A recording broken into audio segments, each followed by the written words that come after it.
1999 December മാസമായിരുന്നു അത്. ഞങ്ങളുടെ പഴയ മിഡ് വെസ്റ്റേൺ വീട്ടിലേക്ക് അവൾ കയറി പറ്റിയ സമയം. അപ്പൻ എന്നെ താഴെന്ന് വിളിച്ചു. അത്താഴം കഴിക്കാൻ വിളിച്ചതായിരിക്കും എന്നാണ് ഞാൻ ആദ്യം കരുതിയത്. അപ്പൻ കോണിപ്പടിയുടെ അറ്റത്ത് നിൽക്കുമായിരുന്നു. ഞാൻ ഇറങ്ങി വരാതിരിക്കാൻ അപ്പൻ കൈകൊണ്ട് ആംഗ്യം കാണിച്ചു. അപ്പൻ്റെ കണ്ണിലെ പേടി കണ്ടപ്പോൾ തന്നെ എനിക്ക് മനസ്സിലായി എന്തോ ഒരു കുഴപ്പമുണ്ടെന്ന്. ഞാൻ പറയാൻ പോകുന്നത് വളരെ ശ്രദ്ധിച്ച് കേൾക്കണം, അപ്പം പറഞ്ഞു. അദ്ദേഹം പറഞ്ഞ് കണ്ടിന്യൂ ചെയ്തപ്പോൾ എൻ്റെ നെഞ്ചെടുപ്പ് കൂടി.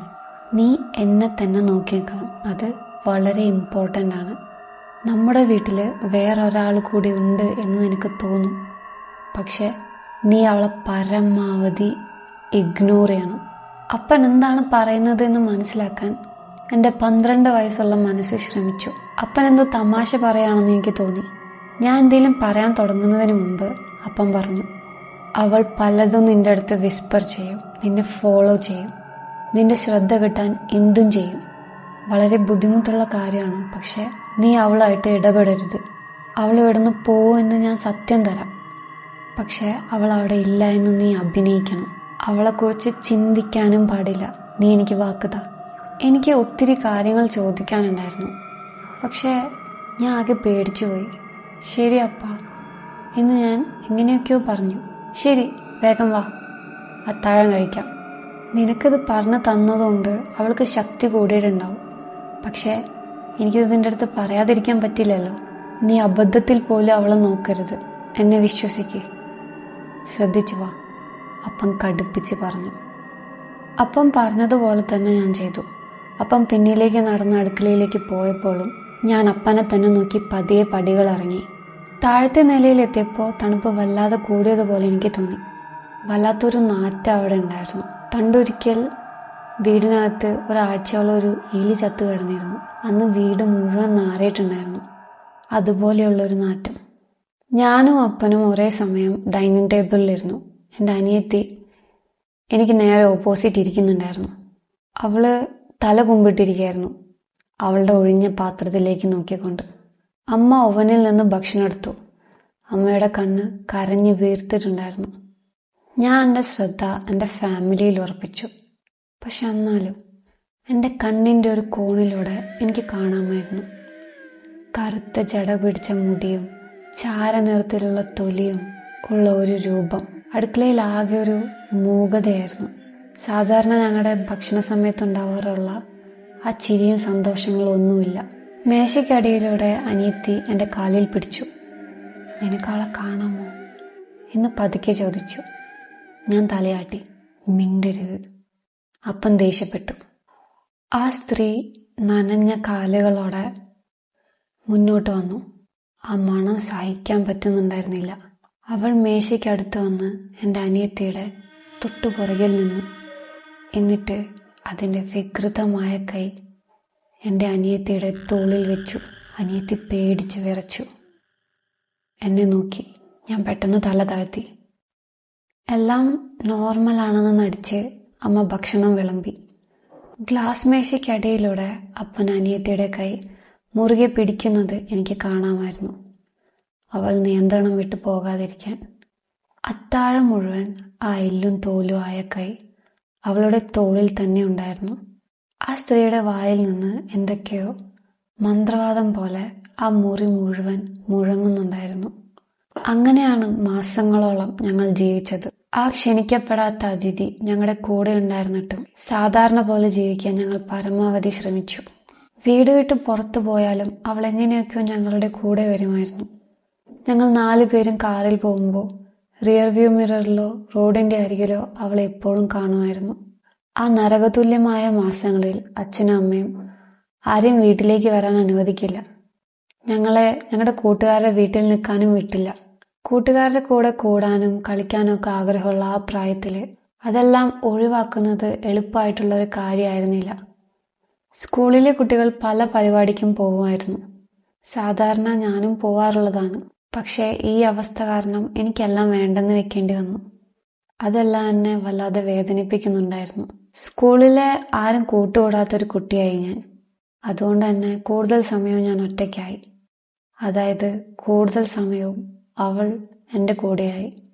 ഞാൻ മാത്രമല്ല, ഞങ്ങളെല്ലാവരും അവളുടെ ശല്യം അനുഭവിച്ചു. അവൾ ഞങ്ങളുടെ ക്ഷമ പരീക്ഷിക്കും. പുരികം ചുളിക്കുകയോ ചുണ്ട് കടിക്കുകയോ അങ്ങനെ ഞങ്ങൾ ശ്രദ്ധിക്കുന്നുണ്ട് എന്ന എന്തെങ്കിലും ഒരു ചെറിയ സൂചന കിട്ടിയാൽ അവൾ ആ വ്യക്തിയെ വിടാതെ 1-2 ദിവസം തുടർച്ചയായി പിന്തുടരും. ബാക്കിയുള്ളവർ കൂടി ഇടപെട്ടാലേ ആ ആളെ രക്ഷിക്കാൻ പറ്റൂ. അവൾ അടുത്തുണ്ടെങ്കിലും തീരെ ഒഴിവാക്കാൻ പറ്റാത്ത സാഹചര്യത്തിൽ മാത്രം ഞങ്ങൾ പരസ്പരം വിസ്പർ ചെയ്ത് സംസാരിക്കും. ഇതാരോടും പറയരുത് എന്ന് അപ്പൻ ഞങ്ങളെ കൊണ്ട് സത്യം ചെയ്യിച്ചിട്ടുണ്ടായിരുന്നു.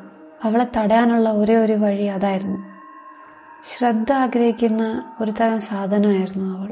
ഒരേ സമയം ഒരു വീട്ടിൽ മാത്രമേ അവൾ നിൽക്കൂ എന്നും അവളെക്കുറിച്ച് അറിവുള്ളവർക്ക് മാത്രമേ അവളെ കാണാൻ കഴിയൂ എന്നും ഞങ്ങൾ മനസ്സിലാക്കി. കുറച്ച് വർഷങ്ങൾക്ക് ശേഷമാണ് ഞങ്ങൾ അറിഞ്ഞത് അപ്പൻ കാരണമാണ് അവൾ വന്നതെന്ന്. 70കളിൽ അപ്പൻ്റെ സഹോദരിക്ക് ഇത് മറ്റൊരാളിൽ നിന്ന് കിട്ടിയതാണ്. അങ്ങനെ 1999 അപ്പൻ്റെ സഹോദരിയുടെ കൂടെ അത് വീട്ടിലെത്തി. എന്തുകൊണ്ടോ അപ്പന് അവളെക്കുറിച്ചുള്ള ചിന്ത മാറ്റാൻ കഴിഞ്ഞില്ല. അങ്ങനെ അപ്പൻ വീണ്ടും അവളെ അപ്പൻ്റെ ജീവിതത്തിലേക്കും ഞങ്ങളുടെ ജീവിതത്തിലേക്കും കൊണ്ടുവന്നു. അവളെക്കുറിച്ചുള്ള രഹസ്യം ഞങ്ങൾ കാത്തു സൂക്ഷിച്ചു. അത് ചെയ്യാൻ ഞങ്ങൾക്ക് ബുദ്ധിമുട്ട് തോന്നിയ ഒരു കാര്യമായിരുന്നു. ഞങ്ങളെല്ലാവരും വീട് വിട്ടു പോകാൻ നോക്കി. അപ്പോൾ അവൾ പിന്തുടർന്നു. ഫാമിലിയെ പിരിയാൻ ഞങ്ങൾക്ക് വയ്യായിരുന്നു. വേറെ വേറെ നിൽക്കുന്നതിനേക്കാളും ഒരുമിച്ച് നിൽക്കുന്നതാണ് നല്ലത്. കഷ്ടപ്പാടിന്റെ സമയത്ത് പ്രിയപ്പെട്ടവർ കൂടെ ഉണ്ടെന്ന ആശ്വാസത്തിന് പുറമെ ആരെങ്കിലും തളർന്നു പോയാൽ താങ്ങാൻ മറ്റൊരാൾ ഉണ്ടാവുമല്ലോ.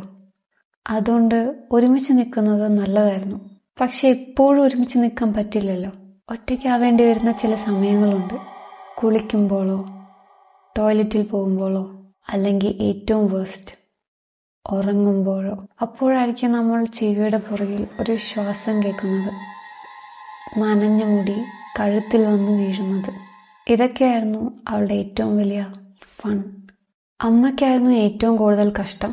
ഞങ്ങളൊക്കെ സ്കൂളിൽ പോവും, അച്ഛൻ ജോലിക്കും പോവും. അപ്പോഴൊക്കെ അമ്മ വീട്ടിൽ ഒറ്റയ്ക്കാണ് ഏതു നേരവും. ഒരു ഫെബ്രുവരി മാസം മഞ്ഞുള്ള രാത്രിയിലാണ് എല്ലാം മാറിയത്. അത്താഴം കഴിഞ്ഞ് അമ്മ നേരെ ഉറങ്ങാൻ പോയി. അവൾ അമ്മയുടെ കട്ടിലിൽ ഇരിക്കുന്നുണ്ടായിരുന്നു, അവഗണിക്കാൻ പറ്റാത്ത വിധത്തിൽ. അമ്മയ്ക്ക് സഹിക്കാൻ കഴിഞ്ഞില്ല. ഞങ്ങളെ വെറുതെ വിടൂ എന്ന് പറഞ്ഞ് അമ്മ ബെഡ്റൂമിൽ നിന്ന് അലറുന്ന ശബ്ദം ഞാൻ കേട്ടു.